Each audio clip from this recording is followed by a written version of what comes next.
Jamaah sekalian yang dimuliakan oleh Allah, kita melanjutkan kajian tentang babul ikhlas wa hudurun niat.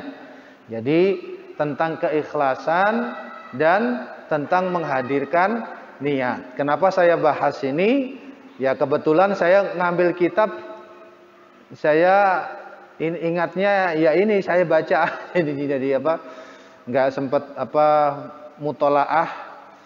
Tapi ini bab tentang amaliyah yang dijadikan sandaran seseorang di dalam berdoa kepada Allah Subhanahu wa taala.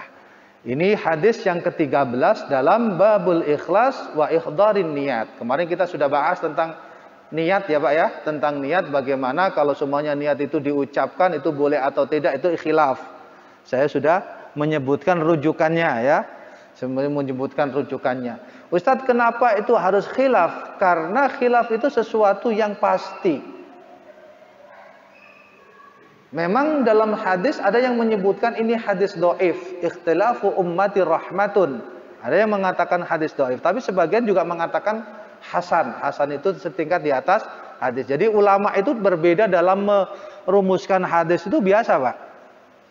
Merumuskan ini hadis dhaif, ini hadis hasan, ini hadis sahih. Karena rumusan itu kan dari ulama.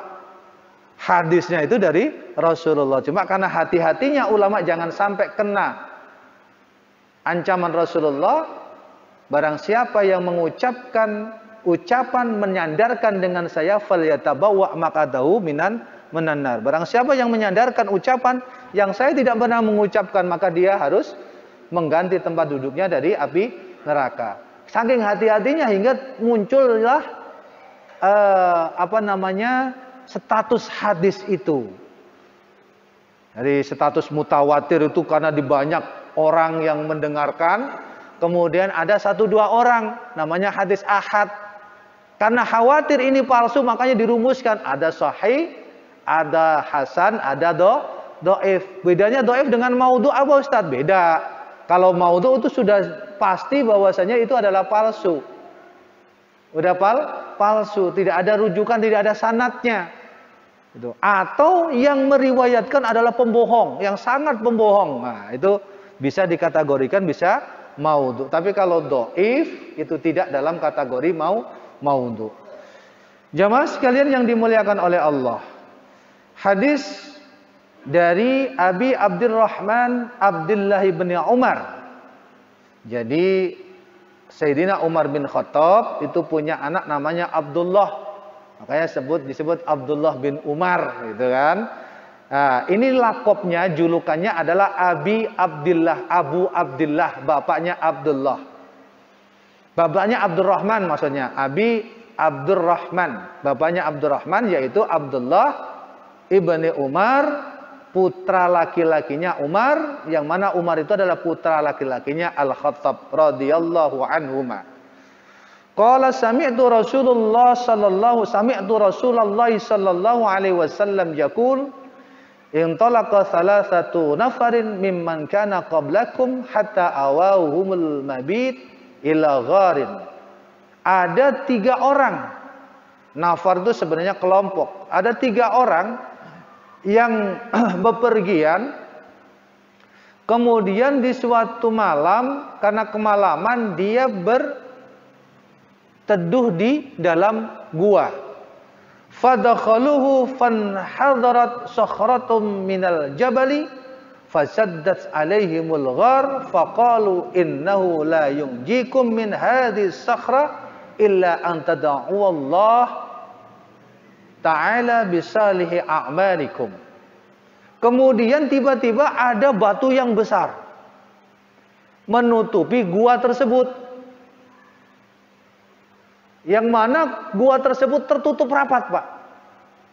Salah satu dari orang tersebut mengatakan sesungguhnya kita tidak akan bisa keluar kecuali Allah yang mengeluarkan. Nah, bagaimana cara mengeluarkannya? Berdoa kepada Allah dengan wasilah amal soleh yang kita lakukan, yang kalian lakukan. Jadi amal soleh yang dilakukan. Kemudian salah satu dari orang tersebut berdoa kepada Allah dengan menyebutkan amal soleh. Kana li abawaini syekhani kabiraini wa kuntu la aghbiku qablahuma ahlan wala malan fana abi talabus syajari yauma falam urih alaihima. Jadi dia merawat dua orang tuanya yang sudah tua, di mana selalu mengutamakan terhadap kedua orang tuanya. Bahkan ibaratnya tidak akan makan sebelum orang tuanya makan. Suatu saat ketika dia datang pulang, kemudian melihat orang tuanya sudah tertidur, maka dia enggan untuk membangunkannya. Ditungguin sampai ngantuk, Pak, saking berbaktinya kepada orang tua. Nah, berbakti kepada orang tua itu sesungguhnya sesuatu yang harus kita lakukan. Kedua orang tua kita. Bagaimana kalau seumpamanya orang tua kita sudah meninggal, berdoa untuk beliau-beliau. Doanya bagian simpel, Pak. Allahumma ighfir lahum warham Allahumma ighfir lana dzunubana atau Allahumma ighfir li dzunubi wa li walidayya warhamhuma kama rabbayani shaghira. Sering-sering baca doa itu habis sholat. Ya, kayak apa? Habis sholat. Ya Allah, ampunilah dosa saya. Dosa kedua orang tua saya. Sayangi mereka sebagaimana mereka menyayangi saya sewaktu kecil. Menurut ulama, kalau kita sering mendoakan orang tua kita, insya Allah Allah akan memberikan kemudahan dalam mendapatkan rezeki. Ini menurut ulama, bukan dalil, tapi ibaratnya biasanya ulama itu mempraktekkan, ya Pak ya, mempraktekkan kemudian, oh ternyata rezeki saya ini karena doa kepada orang tua. Makanya ulama menyebutkan kalau semuanya nggak mau terputus rezekinya, jangan lupa mendoakan kedua orang tua, walaupun sudah wafat, Pak. Ini bakti yang terbesar. Bakti yang terbesar. Idza mata bnu adama in qata amaluhu illa min salasin shadaqatun jariyatun au ilmun yantafa'un bi au waladun salihun yad'ulah, atau anak yang mendoakan. Bagaimana kalau seumpamanya sudah meninggal, anaknya kembali? Kita didik, anak-anak kita didik untuk senantiasa membaca doa itu. Insya Allah akan terus mengalir. Makanya fungsinya orang tua itu di samping menafkahi, sebisanya kita bisa membaca apa, kita ajarkan anak kita. Kalau kita bisa membaca bismillah, setiap mau makan, ajarkan membaca bismillah. Jangan sampai tidak. Itu ya Pak ya. Ajarkan anak-anak kita, ajarkan sholat, ajarkan mengenal masjid. Karena kita ini datang ke masjid ini bisa jadi adalah doa orang tua kita. Orang tua kita berdoa, Rabbana hablana min azwajina wa dzurriyyatina qurrata a'yun waj'alna lil muttaqina imama. Coba Pak runut, orang-orang tua kita, kakek-kakek kita, aktif nggak dia di masjid? Insya Allah. Ternyata orang tua kita tidak aktif, Ustaz. Ya mungkin barokahnya dari perbuatan orang tua kita melakukan kebaikan kepada orang lain. Ya. Tapi biasanya orang yang suka ke masjid, mohon maaf nih ya, itu biasanya keluarganya juga mengajarkan untuk suka ke masjid. Mau dari kelompok manapun pasti itu begitu. Kenapa saya sekarang itu suka begini? Ya karena doa orang tua saya, Pak. Doa orang tua saya. Saya dari pesantren, bertahun-tahun di pesantren, kemudian ke Jakarta, ngambil teknik. Maka saya punya gelar insinyur, memang benar-benar insinyur, saya teknik. Kemudian saya kerja di perusahaan, kerja di perkantoran. Kemudian muncul ketika saya di perumahan, muncul dengan sendirinya dalam pengajian itu. Muncul dengan sendirinya. Akhirnya saya dikenal orang. Tiba-tiba ilmu agama saya jauh lebih muncul daripada ilmu teknik saya. Ya sudah. Saya Akhirnya banting setir, resign, kemudian saya fokus. Ya memang problemnya dakwah itu adalah masalah ekonomi, itu pasti Pak. Masalah ekonomi itu pasti. Kayak kita harus kuat dalam finansial juga. Karena apa? Karena para nabi itu juga termasuk orang-orang yang kuat sebenarnya finansialnya juga gitu. Jangan sampai kita menggantungkan dalam kajian atau apa gitu. Memang kalau semua diperbandingkan tidak ini Pak ya, tidak sama dengan ustadz-ustadz yang sudah terkenal gitu kan. Ya kan, kalau ustadz yang sudah terkenal mungkin sekali hadir bisa sampai 2 juta, 3 juta, 4 juta atau 15 juta. Nah, kita yang membangun umat ya harus ikhlas. Karena apa? Ustadz-ustadz yang datang mungkin dalam kajian Isra Mi'raj Maulid Nabi, ya cuma kajiannya begitu. Coba kalau kita kan detail. Ada kitabnya, apa yang disampaikan ada rujukannya. Datang-datang dengan sorban, dengan jubah, dengan ini. Ya kan? Datang gitu saja sudah penghormatannya. Loh, ustadz yang selama ini membimbing kita lu kadang-kadang kita lupakan. Itu yang namanya kita lari dari ulama itu sebenarnya di situ, Pak. Tapi ya jangan sampai diambil hati ke saya ya, Pak ya. Ini percontohan aja. Takutnya tersindir Bapak-bapak sekalian. Enggak, saya enggak maksud menyindir ya, Pak ya. Kita ngaji aja biar tahu. Kembali, Pak. Bakti kepada kedua orang tua. Kemudian dia berdoa, ya Allah kalau semuanya amal yang saya lakukan itu benar-benar fa'altu dzalika ibtigha'a wajhika fafarij anna ma nahnu fihi min hadhihi sakhra. Maka bukalah batu penutup ini karena memang benar-benar amalnya saya ikhlas. Akhirnya batu tersebut bergeser. Kemudian yang lainnya juga begitu. Berdoa kepada Allah. Saya mempunyai ibnatu ammi kanat ahabban nas ilayya. Kuntu uhibbuha ka'ashaddi ma yuhibbur rijal an-nisa. Fa'aratuha ala nafsiha famtana'at minni hatta alamat biha sanatun minas sinin.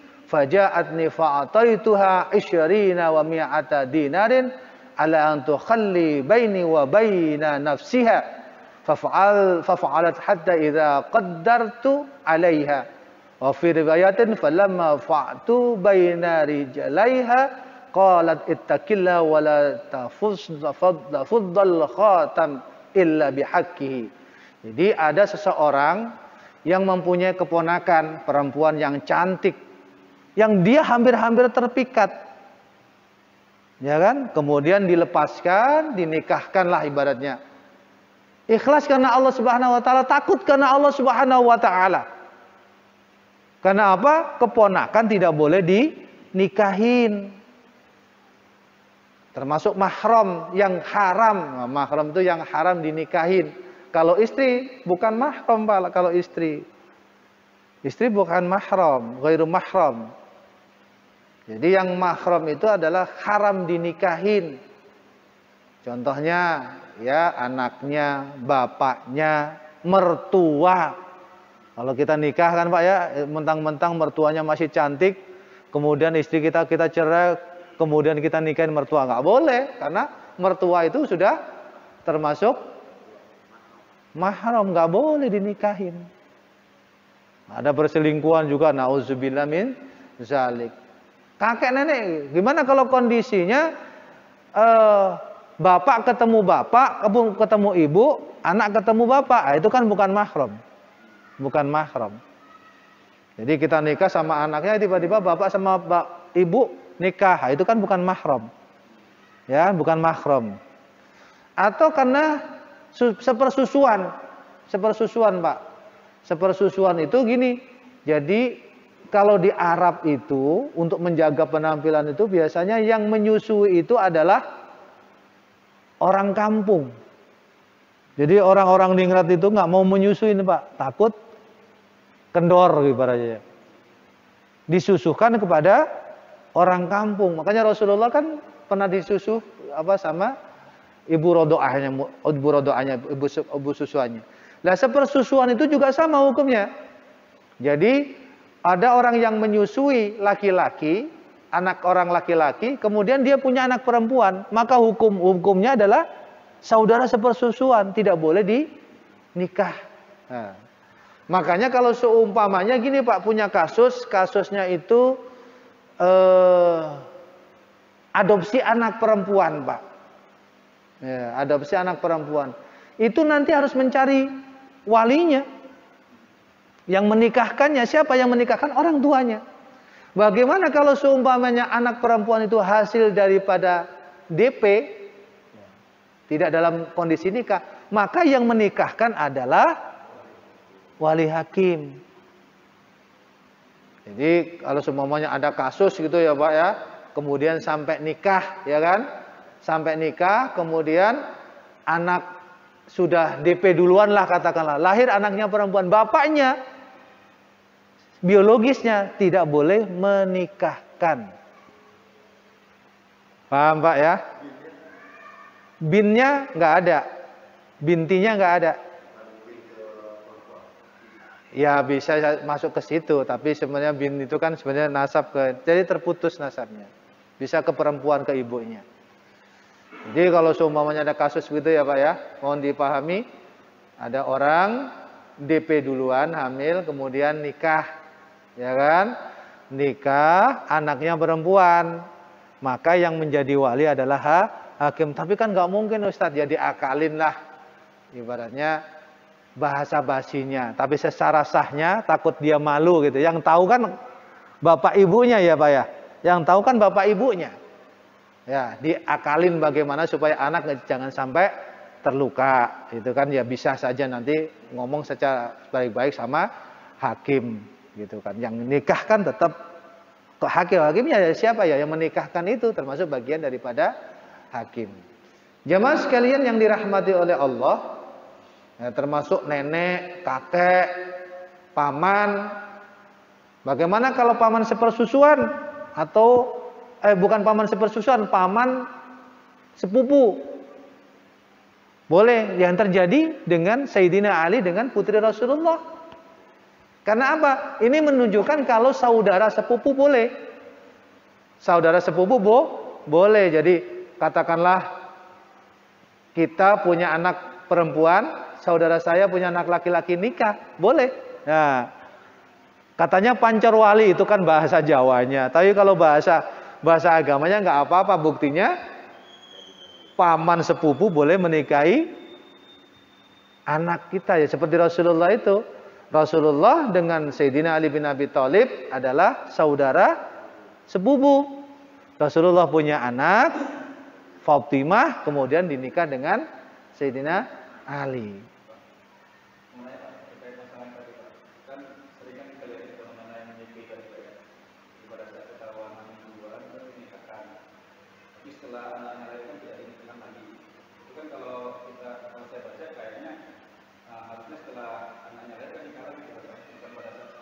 Oh iya, masalah gini Pak. Ini ada dua pendapat. Jadi gini, ada kasus orang hamil, ya kan? Kemudian dinikah. Nikahnya itu sah atau tidak? Satu pendapat mengatakan harus setelah melahirkan, ya kan? Dengan alasan iddah, ya kan? Dengan alasan iddah. Oke, clear ya? Harus setelah melahirkan. Makanya ketika setelah melahirkan kemudian nikah lagi gitu kan. Kemudian pendapat yang kedua, Syafi'iyah, itu mengatakan bahwasanya aslinya orang tersebut adalah belum menjadi suami orang. Jadi pendapat yang mengatakan harus melahirkan itu adalah ketika dia berstatus suami orang, istri orang, berstatus istri orang. Jadi perempuan itu berstatus istri orang, kemudian dicerai, kemudian iddahnya adalah setelah melahirkan. Jadi kalau pendapat yang kedua sah ketika dia nikah dalam kondisi hamil, karena hamilnya itu bukan status nikah dengan orang. Jadi dua pendapat itu. Mau ngikutin yang mana terserah. Kalau mau hati-hati ya yang kedua, yang pertama. Jadi setelah melahirkan, kemudian nikah lagi, itu lebih hati-hati ya. Kalau seumpamanya gimana? Oh, maksudnya kalau status kondisi itu, Pak. Kondisi itu kan ada di tengah masyarakat. Lah ulama itu kan memutuskan suatu hukum. Nah, hukumnya bagaimana? Itu sah nikahnya atau tidak? Itu kan begitu kan. Kalau seumurnya zaman Rasulullah ya langsung, karena zaman hukumnya itu hukum Islam, ya langsung didera, dicambuk dan diasingkan selama 1 tahun. Kalau dia gadis, ya kan? Kalau dia gadis, kalau dia janda ya dirajam. Itu pun kondisinya harus benar-benar dia benar-benar ada yang mengaku, gitulah bahasanya. Karena dia melakukan itu semuanya. Kalau semuanya nggak mengaku, ada kasus yang sampai tidak mengaku ya bebas dari hukuman. Nah, hukumannya nanti di akhirat. Jadi kasusnya begitu ya. Kalau semuanya ada orang hamil kemudian nikah, ada 2 pandangan di sini. Sah nggak nikahnya? Satu mengatakan sah dengan dalil bahwasanya dia belum dinikahi oleh orang lain. Status hamilnya itu adalah status hamil yang tidak dinisbatkan kepada orang lain. Yang kedua, harus nikah ulang. Sebenarnya nikahnya itu harus nikah yang setelah melahirkan. Tinggal dipakai yang mana terserah. Karena saya punya kitabnya, rujukannya, pendapat itu. Nah, saya masih ingat persis itu. Karena saya baca berulang-ulang. Jemaah sekalian yang dirahmati oleh Allah. Jadi mahram itu haram dinikahi. Karena kondisinya adalah di mana dia itu termasuk orang-orang yang harus dilindungi dalam perlindungan dia. Ketika dia mengatakan itu semuanya, dia melakukan itu semuanya karena takut kepada Allah Subhanahu wa taala, maka dibebaskanlah putri pamannya itu, putri saudaranya itu atau keponakannya itu karena benar-benar takut kepada Allah Subhanahu wa taala. Akhirnya apa? Batu tersebut terbuka sedikit. Karena amal tersebut ternyata diterima oleh Allah Subhanahu wa taala.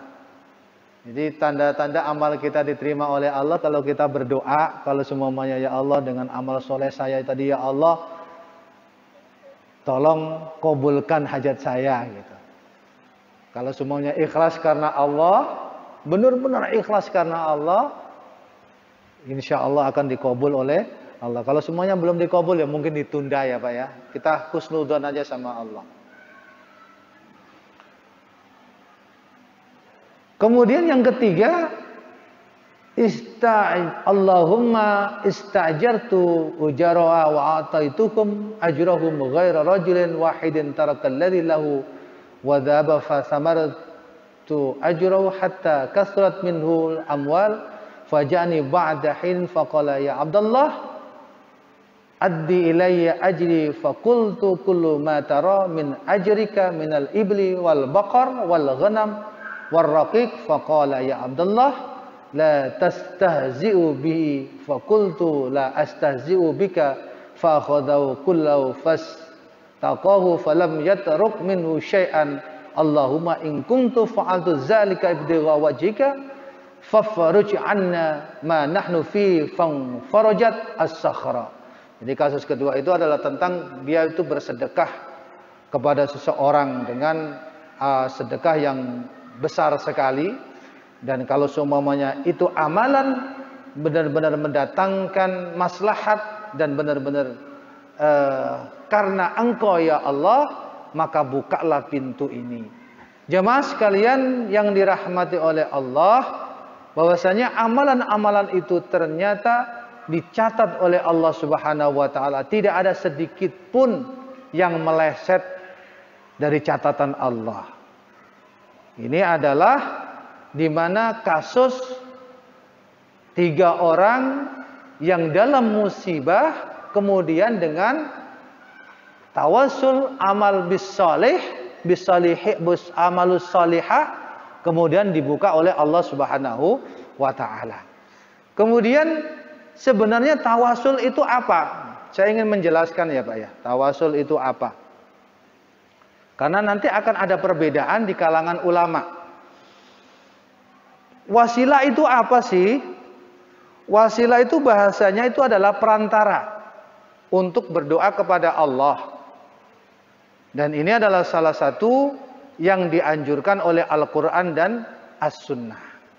Cuma nanti bentuk wasilahnya ini yang ada yang menjadi perdebatan. Ada yang menjadi perdebatan. Satu sisi menolak, satu sisi memperbolehkan. Biar kita clear dalam keilmuan ya Pak ya. Kalau semuanya ada yang menolak, itu adalah suatu hal yang wajar, tidak usah diperdebatkan.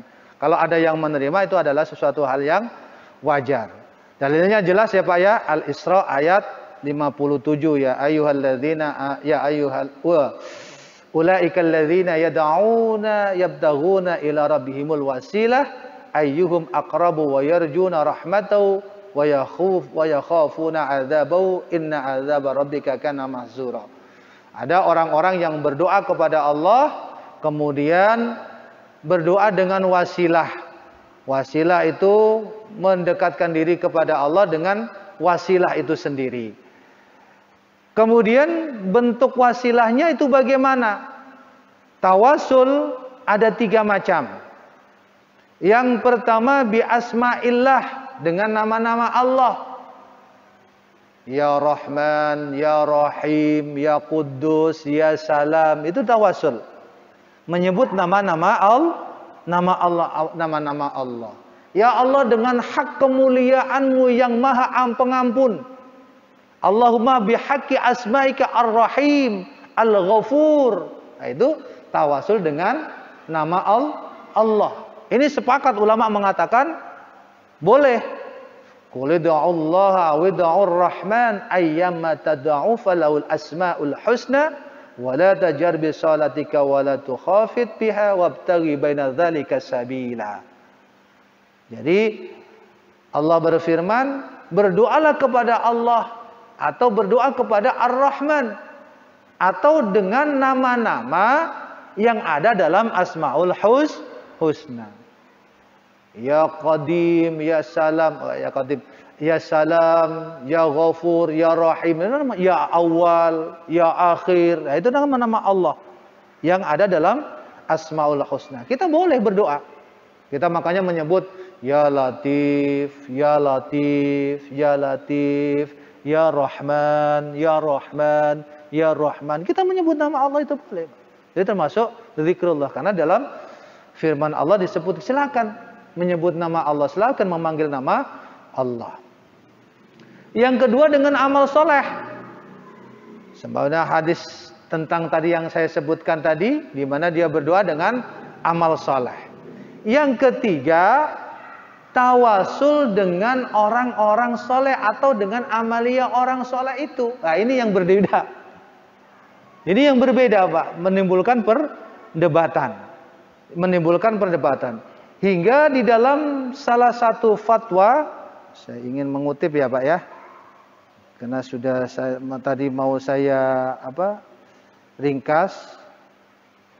Hingga dalam salah satu fatwa di antaranya adalah Syekh Muhammad bin Abdul Wahab dalam kitab Fatawi wa Masail, di sini disebutkan halaman 68-69, beliau mengatakan, Syekh Muhammad bin Abdul Wahab,